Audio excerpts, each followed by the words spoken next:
it's so cool to see once you're aligned with the right people, you're on track with the right people.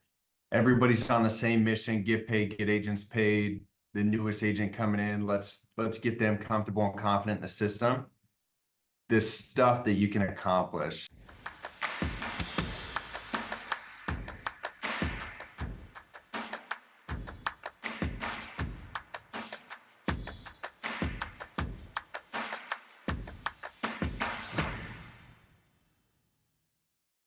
All right, hello everybody. Grady Polson here, Family First Life America. Beyond excited to be talking to Bowen Sweeney today, agency manager, Hall of Fame producer, master recruiter, what'd you play, cornerback? Safety. Safety. It's like kind of the same, but different, but more dangerous, right? You're farther back, right? They get behind you, they score. So more responsibility, which is what I think Bowen's always looking for, is how can he take on more responsibility? How can he be a good example to his team? How can he challenge him appropriately? And that's what I'm excited to dig in with him today. But before we get started with you, I want a couple of things I want to pull up is one, let's take a look. This is what Bowen Sweeney and the Never Settle Agency did last year to date. Now, if I remember correctly, in 2022, you guys did about 11 million, which is a huge number, right? We're talking over nearly $1 million in production a month. And that was, you started like everybody, right? At zero, started bringing some people on, challenge them appropriately, being a good example to them, finished out 2022 at 11 million issue paid with you and your agency. Now, fast forward to 2023, you guys ended over 33, almost $34 million, 809 total writers, meaning agents that earned a commission under your mentorship and working with you on you side by side from the agency you brought in and people you introduced this business. Just huge numbers. We don't have a jacket for 33 million, but we should make one, man. It should be blue or something for the Never Settle guys. But also Bowen would be the first to tell you that he didn't do this on his own. He did it with his team and to love on some of his top people. Obviously Bree Harrison, 12 million. Nearly 13 million in 2023. Caitlin Blackburn, 12 million. Jay Maska, 7. Kevin Lauterbach, what's up, bro? Come on, Kevin. 6.3, and Colton Collins, 3.7. So to see your teams continue to grow, it's not an army of one, it's an army of many. And to see what you guys created in 2023 is it's tremendous, bro. And beyond proud to work with you and beyond proud to see what you're doing and to just see what you continue to do here with us. So without further ado, how you doing today? Doing great. I appreciate you having me. I think too, like it's just insane, but it's so cool to see once you're aligned with the right people, you're on track with the right people. Everybody's on the same mission, get paid, get agents paid. The newest agent coming in, let's get them comfortable and confident in the system. This stuff that you can accomplish. And I look at that as like, yeah, 34 million is great, but it's not. I was just looking at of the about 34 million, we did 35,000 annuity volume, which is terrible. And that is 100% my fault. And this next year, like we should definitely do bare minimum 80 million. It's huge, bro. That's huge. That's what, and what portion of that is your goal for annuities? At least 20 to 30 million. It's awesome. We have in annuity volume. It's so simple. We're doing the same thing. You're out there, you're contacting clients. The training's there, but it has to be implemented by the managers. Like everybody you showed, myself included, like it starts with me. And if I'm not doing it, nobody's going to do it. And if the managers aren't doing it, nobody's going to do it. And it's just going to put an extra 10, 20, 30, hell, you put an extra $100,000 in your bank account for doing what you're already doing. It's just going to make everybody more profitable. Agreed. And and you're serving the client better, right? Is it not FINRA, LIMRA, Life Insurance Marketing and Research Association. They say the more apps, more policies you have in the home, your persistency goes up exponentially, right? Because you're their agent. They think about you when they think about their retirement, think about you when they think about their whole life, when they think about their accidental, et cetera. So you're really putting more hooks into the client so that you're their client, you're their agent for life. Dude, I love that. And it's a huge goal, 80 million. We're going to So if you don't get it, can we shave your head? Yeah, I'll quit. If I don't get it, I'll terminate my contract. We'll keep this clip. I don't know if Bree Yeah, would like that. Bree's like, all right, we'll just make sure we hit it then. But fine. I'll do something else. so here, I'd love to just, dial it back just a little bit. The people that don't know you, that maybe haven't heard your story before, I'd love if you, give us some little background, how you found the industry, what were you doing, how you made your way to insurance. Yeah, yeah, absolutely. So I'll summarize it. I grew up small town Arizona, Payson, Arizona, graduating class, 97 people. And I was like, dang, what am I gonna do? And I fast track, played college football, graduated from Henderson State University in Arkansas, and then I got recruited into insurance, and I was a captive agent. It's insane. We have some new agents at the office. I was just talking about my experience. I was like, I am just so lucky. I was so dumb to stick it out because everything worked out for a reason. And I knew if I just kept putting the right energy into the universe, kept showing up, battling through adversity, put my head down, it was eventually going to click for me. And I jumped ship back in 2020, and it's been a roller coaster, and I'm extremely grateful for the entire process, and everything I went through. I failed a lot. I got a ton of charge. Like I went through it all, and in order to be a successful business owner or to have success or to create a profitable company, you got to go through everything that the industry offers. You got to go through the chargebacks. You got to go through the debt. You got to go through the no shows, the appointments, the long days, the weeks without sales. And ultimately that's what I'm more grateful for that than I am like the money, the materialistic stuff, because that's that's what's going to create the leader that you're going to be for your agency. And I think I like moving forward, I'm changing my focus on who I want to go into business with, because I'm looking for people like myself that have faced a lot of adversity, that it's not going to phase, and it's going to allow them to really plug that into the system. And a little bit of adversity in this business, if it's going to make or break you, that's going to decide. There's two type of agents. Like you're either a solution agent or you're an excuse agent. There's no like, it's one or the other. Which one are you? And which one are you going to feed? Because we all have had excuses for why we're not where we're at in life. And just the way I grew up, I mean, I'm just so fortunate to have the thought process I do. But I would sit around the campfire, I'd sit around my family, and they're like, well, if this or this didn't happen, I would be here. If this didn't happen, I would be here. If I would have went to college, I would be this. And I wanted to eliminate every excuse in my life for why I'm not where I'm at, because I never wanted to be that guy. I want to be like, this is why I got this. I didn't have an excuse. I'm not going to say I wanted this, but I couldn't do it because I didn't do these things. And I think that has been my thought process since day one. I never wanted an excuse to not have a big agency. I never wanted an excuse to not be getting agents paid. I never wanted to have an excuse to not show up. And the moment I recruited my first agent in, it's on me. Like I'm not going to stop showing up for every single agent that I've recruited or brought into this business, because if it wasn't for me, they wouldn't be in the business. So why would I stop showing up for them? So, I mean, I can go on and on about that. I can't express my gratitude enough. And I thank you for having me on this call, Grady. I'm not the easiest guy to work with, but one thing I'm focused on is like attitude, effort. I'll show up every day and I always got a positive attitude. And it's not like I'm anything special. When you see those numbers, I didn't do those numbers by myself. We're in the people business. And if you teach a lot of people how to get paid, you're going to put up big numbers.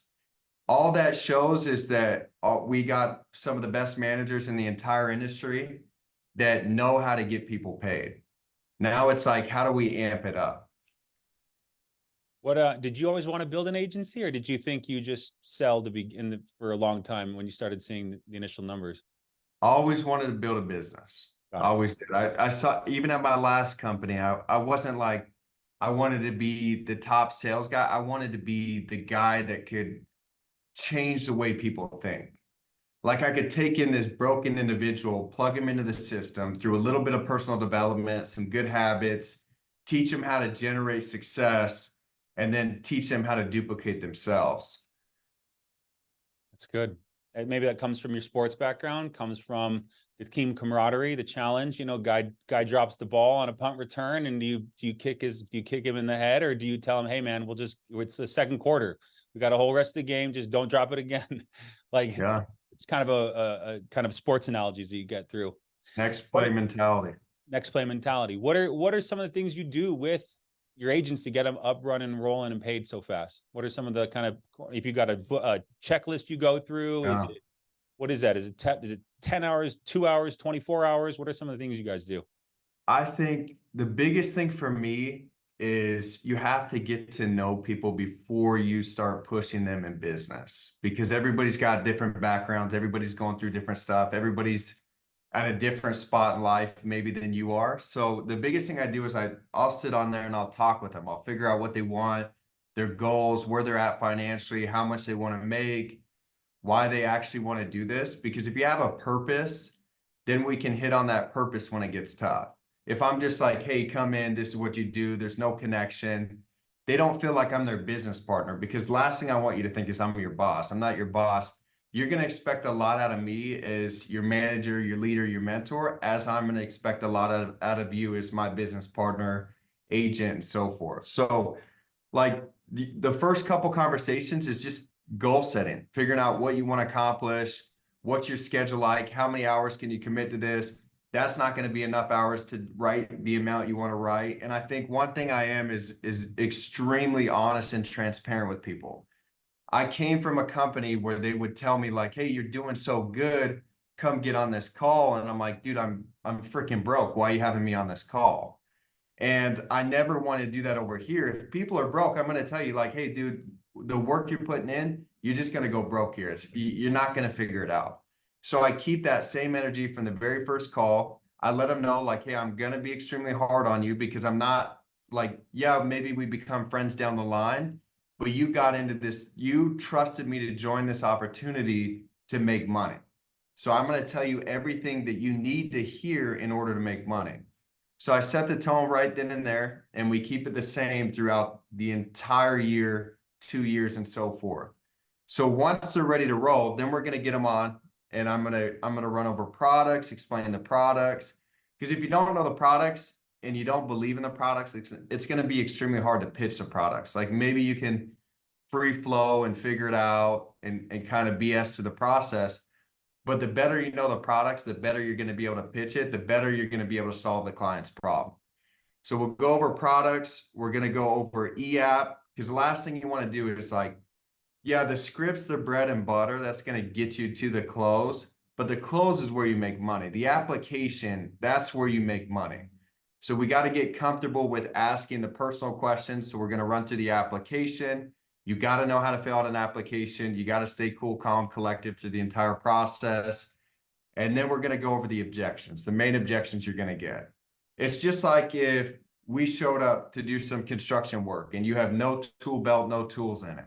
I'm just trying to put the tool belt on you and put the tools in it to where you're like, okay, this was coming. He told me this was coming. Now I'm ready for it.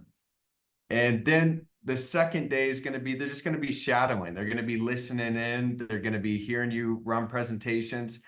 That's the thing too. It's like, if no insurance is being sold, nobody's making any money anyways.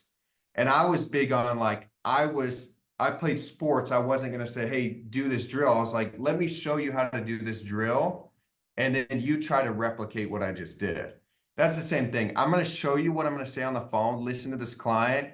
And they're like, dang, that sounded good. Okay, well, I've been doing this for 3.5 years. I'm going to try to like take a USB out of my brain, my 3.5 years, and plug it in your brain. We're going to learn it in a month.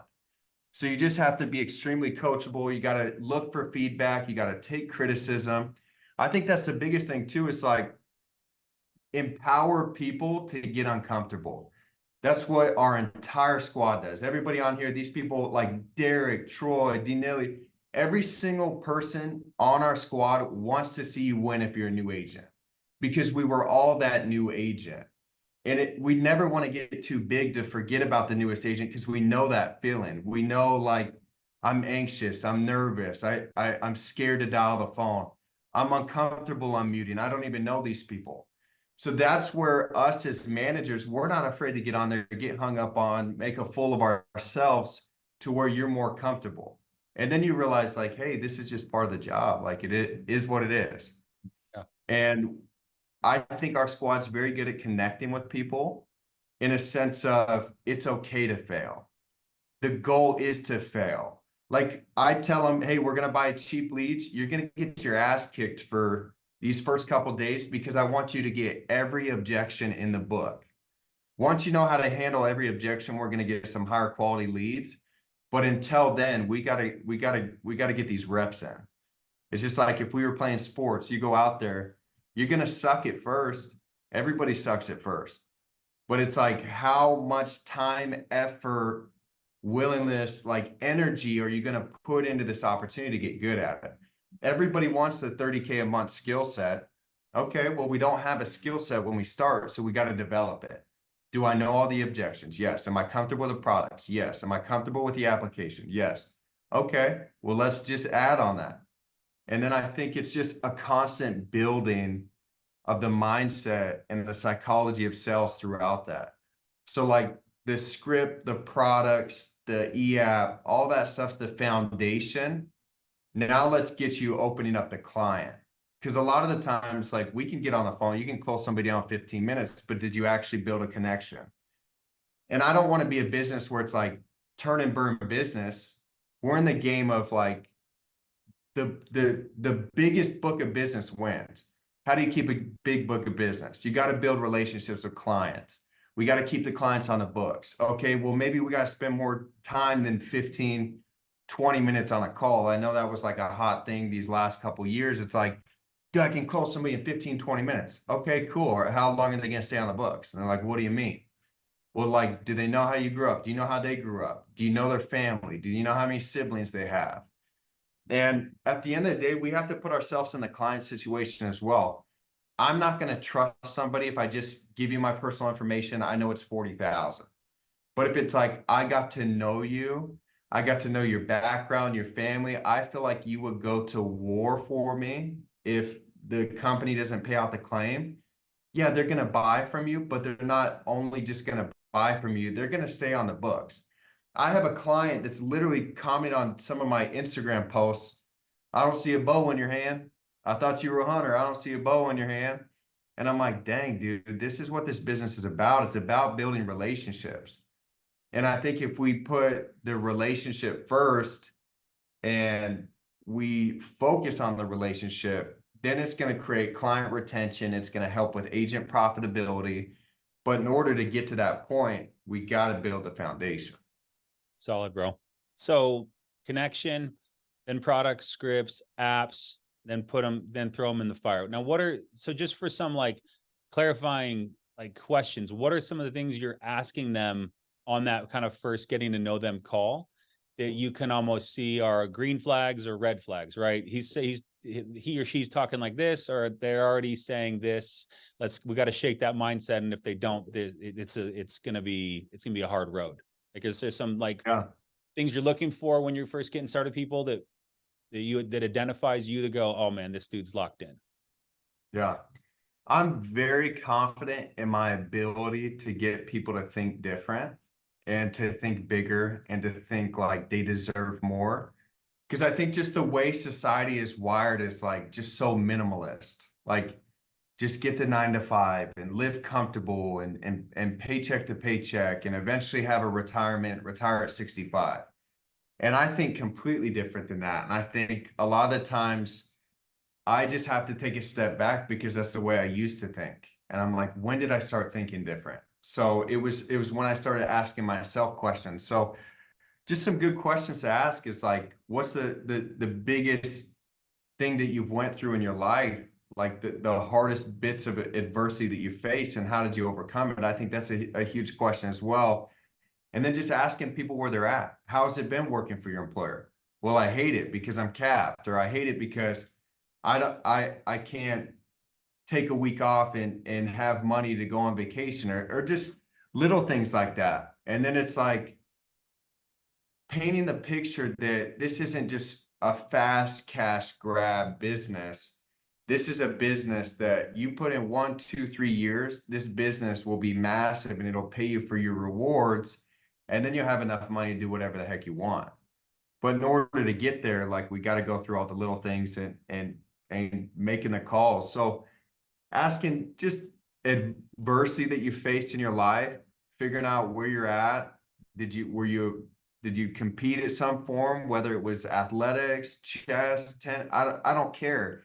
I want to find some sort of competitiveness in you and I want to feed it and fuel it. Because if I wasn't competitive, I wouldn't get on here. I wouldn't look at leaderboard. I wouldn't push myself because you're going to make money in this business. And you gotta have something that's bigger than the money. And you gotta be competing for yourself, for your family, for your agents, for the people on your team.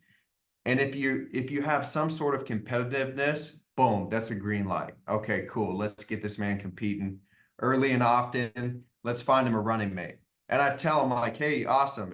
You're coming at a perfect time. I got like 5 more guys that are coming at the same time. You guys are going to be competing together. You guys are going to be cheering for each other. You guys are going to be rooting each other on. And then just really, really figuring out how bad they want it. Like, dude, I let them know it is going to be tough. It was tough for me. Was it rewarding? Hell yeah, it was rewarding. But I went through a lot of stuff that most people would have quit. 99.9% of people would have quit. And there's a lot of people that quit in this business.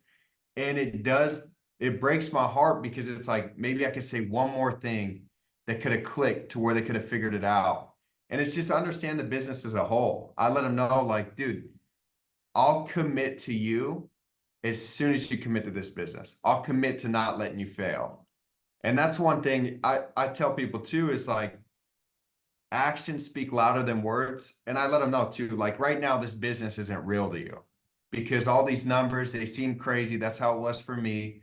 This entire business seems insane that you're able to make this money from a desktop or a laptop. Like, I'm going to show you through work. We're going to get you your first deposit. Once that first deposit hits, you're going to look at it and say, that was a 30-minute sale. I just made $1,000. Holy crap. What if I did this 10 times in a day? And then you're going to start painting your own vision. So I let them know, like, dude, I'm going to do all the heavy lifting. My goal is not me. I know how to make money. My goal is like, how do we make you money? Once you get your first deposit, it becomes real. That's the moment it becomes real. That was the moment it became real for me. That was the moment it became real for the last 100 agents that came through here. It's not real until you get the deposit. When you get the deposit, you're like, okay, that's worth all the phone calls. That's worth all the FUs, the no's. I don't care. I sat at home from the luxury of my home. I woke up, I picked my schedule. I made $1,000. That's usually what I make a week. Like this is huge for me. So I think just conversations like that will allow an agent to be like, okay, like I trust this guy. I still am a little nervous, as you should be. We haven't even met. And then like I let them know, dude, the biggest thing is like get you paid, figure it out to where you can get it up and running to where your bills are paid. And then I'm either going to come out to you or you're going to come out to me. We're going to get to know each other because in business, if you don't really know the people you're in business with, that's where bad business happens. And I think if you know each other more than just on a business level, on a personal level, you're in the gym together, you're working out together, you're in chats together, you're sharing positive information together, it's hard not to win at that point. Yeah, I can attest the first deposit. I didn't have my Americo direct deposit set up, and so they mailed me a paper check, and I got this check and I ripped it open and I was like, holy, it was like $560. And I was like, honey, look, we made money. It's all real. And like, from that point, like, it was like gloves are off and let's go. And that's such a valid point, is focusing, it's not just dials. It's not just buying leads and dials and booking appointments and the closing. It's that first deposit. So in regards to leads, so you'll get them started on age leads. Is there a dollar amount you're looking for? Is there a type you're looking for? We're talking new agents or new 30, 60, 90 day agents. Any sort of kind of lead plan you get people started on? 100 leads, whatever 100 100 leads. leads you can afford. Let's get 100. Okay. Because it's just, I want reps. It's just like shooting the basketball. You show up, you're gonna airball a couple, maybe 90 of them. And if you get one and you get close to closing one. So for example, Jerry, he's on the call, but Jerry was on yesterday and it was like he's dialing and he got to a position where he could have made 5K, protected 5 families on one deal. And he's like, holy crap, I'm like this close to closing big deals. I got to perfect my craft. And the thing is, we don't know how uncomfortable you are on the other side of the phone. The only way I'm going to figure it out is like I hear you on the phone. So we can role play, we can do scripts, we can show products, I can go through e-apps with you, but I'm really not going to know how to coach you until I get you on the phones and be like, dude, you really didn't read that shit. Like I gave you the information. I like you got to record yourself. You got to make sure you sound good. Right, Jerry? Come on. And it's crazy to me that some people, if they're on the phones and they sound terrible, they won't give them feedback. We're in a business of criticism and feedback. And if you're not getting criticism, you're not getting feedback. You got to find people that'll give you feedback. Because every manager on our team, they're going to give me feedback. I'll get off and I'll have 4 people coach me. Like, dang, what if you said this? What if you said that? What if you said this? And that's like the environment we created is a student environment. There's no right or wrong way to say things, but there's little things that our managers say that can help you close the deal or move the deal in the right direction or build a relationship a little better. So yeah, get 100 leads, but search for feedback. I wouldn't get 100 leads and not have at least 10 people listen to every call I make. Because the quicker you have people listen to you, the quicker you're going to get feedback, the quicker it's going to make sense for you, and the quicker you can forge your craft. Solid. So Jerry goes and he closes a couple of them, right? Which he will. You're going to get it, Jerry. And what does week 2, month 2 look like? What are you moving them into? Yeah. So I would work into some higher quality leads, maybe some gold, silver, bronze, ethos, just something that's a little higher quality. Maybe unless these leads work, like if these leads he smacks 5, 10, 3, even 2 grand off of them. Cool. These leads work for you. Let's if it's not broke, we're not going to fix it. We're not going to change it. You figured out what works for you. But if it's like week 2, Jerry, we're amping it up. Like we're putting in more time, more effort, more energy.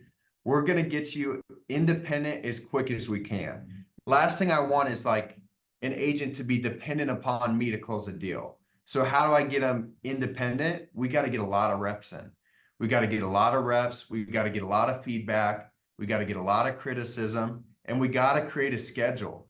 That's the biggest thing. I don't care how talented you are. If you get on, you close one deal in 3 hours, that doesn't impress me. What impresses me is like your attitude, your effort, and your work ethic. Like that means everything in the world to me. If you don't have good work ethic, you're not going to work with me very long at all, because that's how I made it in this business. I wasn't the most talented. I wasn't the sharpest. I wasn't the smartest, but I worked my ass off and I was willing to continue to work my ass off. So week 2, yeah, it would be amp it up. It would be double down. It would be get more leads and hammer, get more creative. And if week 2 you sound worse than week 1, that means you're not listening to new videos. That means you're not recording yourself. And a lot of the times too, we want the results. Hell, we all want the results on this call. But in order to get the results, we have to continue to perfect and critique our craft. Like this business, they're just small little changes that happen every single week. And how do you separate yourself from the thousands of agents in the entire industry? Because if they fill out one form or if they fill out multiple forms and you contact them and you say the same thing that every other agent is saying, you're not going to be able to connect with the client. I've already heard that before. I'm hanging up. So we got to find more ways to get creative on the phone or on the intro to where they're like, hey, it's Bowen on the other end. It's not just this agent. I want to remove agent. I want them to know it's like me. I'm going to do the best of my ability to service you personally, professionally, and I'll steer you in the right direction. That's awesome. Any software you get them using, or just their cell phone? No, just cell phone. Cell I phone. don't, I literally, I get on, I'll hand dial with them. I'm just hand dialing. That way we can leave detailed notes. That's the biggest thing. The more notes you have on a lead, the more information, the closer you are to closing the deal. So I figure out, okay, you had soccer practice with your son at 4. Awesome. You're a nurse. Perfect. Okay, your husband works in the oil field. Awesome. I'm just writing all these notes down to where I can call them like, hey, he didn't have soccer practice today. She's like, oh crap, he's listening. He actually cares. And that's the biggest thing. The more you care about the client and their situation, the better chances you have of cementing and keeping the client on the books for the life of the policy. And a lot of the times too, it's hard for newer agents to connect with the client because they're just focused on reading the script. So we just got to remove the foundation, have that as the blueprint, but have it like wired in your brain, and then we can teach you how to build relationships with the client. Solid. I mean, it's their people, right? If people don't care how much you know until they know how much you care, right? And when we talk to them, and and it's not 15 minutes of tell me stories. It's I came from here, I do this, you came from where, you do that. Actually having building some rapport with them. And just like you said, the 15, 20, 25-minute calls. I mean, dude, as soon as an agent calls up after you and they've got a policy that's $3 cheaper and they build more rapport, you're getting a policy replaced in every single time. So it's such a good mindset.